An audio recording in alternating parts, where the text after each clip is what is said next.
Olá, meu nome é Mariana Moura Moutinho, eu sou aluna de Iniciação Científica do professor Fernando Fabrício Sodré, e o título do plano de trabalho é Caracterização e Identificação de Microplásticos em Águas Superficiais e Residuárias do Distrito Federal, e está dentro de um projeto do INCTAA voltado para a identificação de microplásticos em águas superficiais brasileiras. A poluição plástica ela é um dos maiores problemas que a gente vem enfrentando atualmente, e um exemplo é a Ilha de Plástico do Pacífico, que está ilustrada na imagem, e ela reúne 1,8 trilhões de pedaços de plástico flutuantes. A principal característica que favorece a permanência desse plástico no meio ambiente é a sua leveza, a sua resistência, a durabilidade. Quando a gente olha o cenário brasileiro em relação ao lixo plástico, o que assusta a gente é esses 23,4% que é descartado de forma irregular, que eles que acabam sendo a principal fonte de poluição, enquanto 1,4% é reciclado e 75% para em aterros sanitários. Os microplásticos, eles são então as partículas plásticas de diâmetro menor que 5 milímetros. A gente pode também caracterizá-los entre primários e secundários, primários sendo aqueles que são fabricados desse tamanho e secundários aqueles que são oriundos da degradação de plásticos maiores. A gente também vai ver que existe um estudo, né, das cadeias alimentares e a bioacumulação desses plásticos nas cadeias e os aditivos também que são utilizados em sua confecção. A metodologia que a gente utilizou para esse projeto foi a revisão bibliográfica realizada, né, de 2020 a 2021 por meio da base de dados Web of Science com uso de palavras-chave como microplastic, freshwater, river, Brazil e estuary. Os artigos analisados, eles foram de 2009 a 2021 e a gente fez um levantamento de questões que a gente queria que fossem respondidas nesse trabalho. A gente vai falar um pouquinho sobre os números de artigos encontrados, a sua distribuição espaço-temporal e a evolução dos números de artigos. Nesse projeto, a gente encontrou 45 artigos nesse levantamento e a gente pode perceber o número de estudos em água doce, que é o que está em laranja, ele começa a crescer em 2017, mas ele fica mais estável a partir de 2019,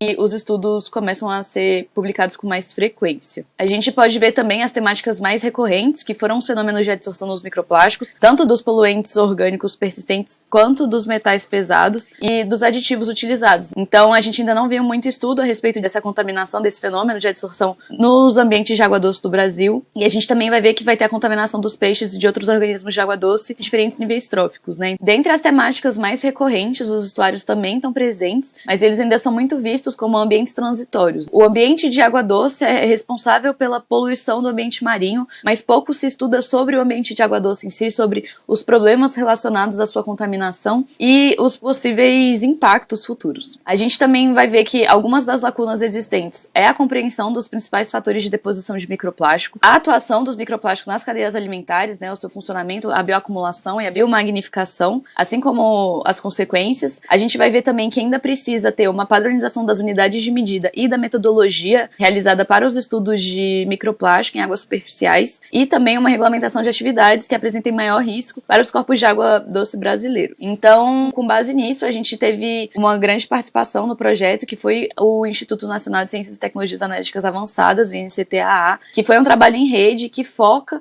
numa perspectiva nacional de poluição de microplásticos em água doce, com diferentes tipos de corpo aquático. Então, tem estados brasileiros focando em rios, outros em lagos. Então, é um trabalho em rede que está bem diversificado. E a proposta do INCTAA é justamente fazer um panorama brasileiro em relação à poluição microplástica em ambientes de água doce, e foi feito até mesmo um protocolo para análise de contaminantes emergentes e microplásticos em água. Então, aqui já surge uma das resoluções para aquelas lacunas que a gente tinha visto, que era justamente uma padronização, um protocolo de análise, para que os dados eles sejam comparáveis entre si e consiga-se ter uma dimensão do que ocorre no Brasil. E além de tudo isso, ainda teve o Clube Aberto de Leitura em Microplástico, que foi realizado pelos professores participantes do INCTAA, onde a gente lia a cada 15 dias um artigo e havia uma discussão sobre o tema, justamente pelo fato de ainda se ter pouquíssimos estudos a respeito. Os professores sempre tentavam trazer artigos de maior notabilidade no assunto